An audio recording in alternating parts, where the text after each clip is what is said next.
Hello, my name is Christopher Leon. I'm arguing for the legislation for the legalization of marijuana. Today, marijuana is classified as a Schedule I drug. With that comes a harsh stigma towards it and many uses with heavy punishments for its possession.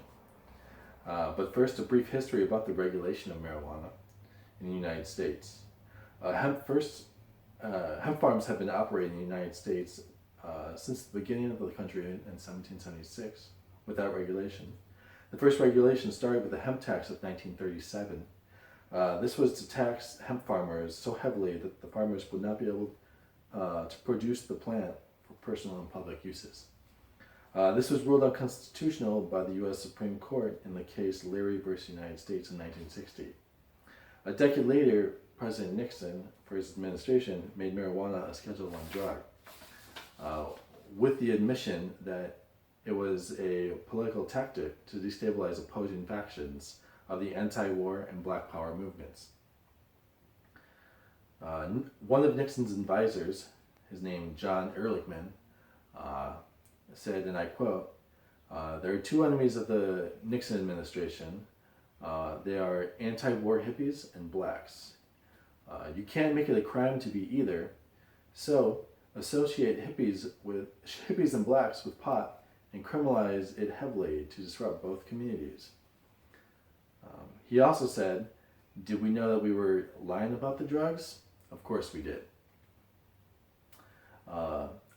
Including marijuana, other Schedule I drugs include heroin and LSD.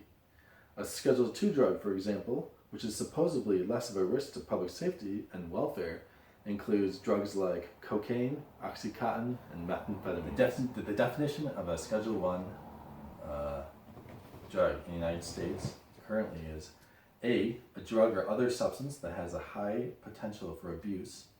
B, the drug or other substance has no currently accepted medical use in treatment in the United States. And C, there is a lack of accepted safety for the use of other substance under the medical supervision. However, currently in the 44 states in the U.S. Have some sort of medical use law to help treat such illnesses, such as Parkinson's, symptoms of cancer, including pain and nausea, seizures, glaucoma, as well as many other symptoms too. Trevor here is medical marijuana card holder of the state of Michigan. How does medical marijuana help you with the symptoms of your diagnosed stress and anxiety? It basically helps me keep it under control. I feel anxiety a lot of the times, whether I'm out in public or in private, and it just helps me manage it to a, controllable point. All right. And why did you decide to get a medical marijuana card? Because currently the prescription medication available for stress and anxiety, things like Xanax, are not something that I think that I would like to enjoy, or something I think that I would enjoy. So I wanted to try marijuana, and I figured I should follow the legal channels for it. Thank you for your time. Consequences of this classification have cost the government lots of money and has led to the incarceration of an extraordinarily high number of citizens. Today with me is Mary McAvoy. She is an attorney who has worked on sentencing reform with the Justice Project in New York City.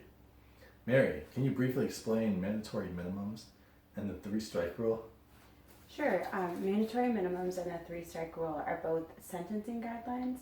Mandatory minimums set the baseline for sentencing for a particular crime. And the three-strike rule was created so that people that were convicted of multiple felonies would not continue to be released back into society where they could continue to commit violent crimes. So after 3 felony convictions, a person is given a minimum mandatory sentence. Generally speaking, it's life in prison, but sometimes it's slightly less than that. And how does this relate to marijuana? So because of the classification of marijuana, there are often really harsh minimum sentences set. Mandatory minimums made it so that judges no longer had the discretion to give first-time offenders a lesser sentence or to take into account any of the other circumstances in the case. So it's in states like Michigan, where possession of even a very small amount of marijuana is a felony conviction, judges are required to give harsh sentencing, and with 3 convictions for even a minor amount of marijuana possession, um, there people can serve a very long to life imprisonment. All right. Before the classification of marijuana as a Schedule One drug in 1970, the total population of American prisons was at 357,000.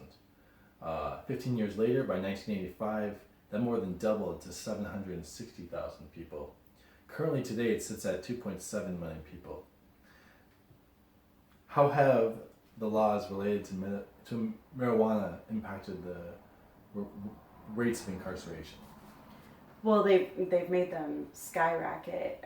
700,000 people a year are arrested for marijuana-related offenses, and generally speaking, the mandatory minimums were created to keep violent offenders off the street. But because they're in place for marijuana-related offenses, people are arrested. They have to go through the process of going through a trial, and then a lot of times are incarcerated, which produces a tremendous cost.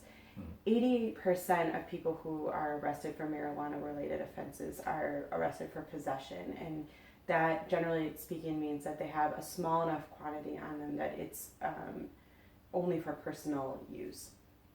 Even of the remaining 12%, of marijuana-related arrests, a lot of times it's for manufacturing, which means people are growing. But even for that, a lot of people that are arrested are growing for personal use also. So these are not people who are have the intent to distribute, who are creating a product that goes into circulation. I mean, it's really about individual use, and there's a very limited harm to others associated with that. But taxpayers pay up to $10 billion a year just to process arrests and going through a trial. That doesn't even take into account what's paid for keeping people incarcerated at such a high rate. So the expense to the country has just been astronomical, both in terms of the cost to individual families for the breadwinner, significant family member being removed from the family, but also just in terms of the amount of money that we're paying for to go through the arrest and conviction and incarceration process. And I mean, it would be remiss of me not to mention that there is a racial justice component to this as well. Constitutionally speaking, laws that disproportionately affect minorities are in a constitutionally gray area, and these laws, by and large, African American men are 4 times more likely to be convicted of marijuana-related offenses, and Latino men 2 times more likely to be convicted than a white person would be. So, I mean, that puts us in a really questionable area in terms of the legality of these regulations. All right.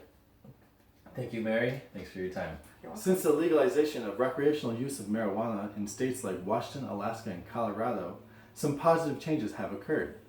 Crime is down. Violent crime has been reduced by 2.2%. Burglaries are down 10%, and property crime has decreased by 9%. Arrests have dropped significantly by 84% since 2010. Preventing arrests for simple charges such as possession of marijuana.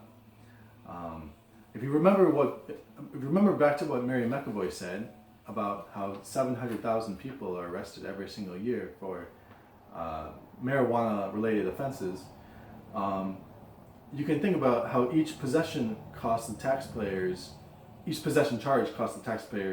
$300 per person to enforce and adjudicate. Lastly, in Colorado, revenues of marijuana have amounted to over $40 million. Some of that money is used to fund programs in schools and hospitals. However, most of it, about $30 million, will be going back to the pockets of the Colorado taxpayers.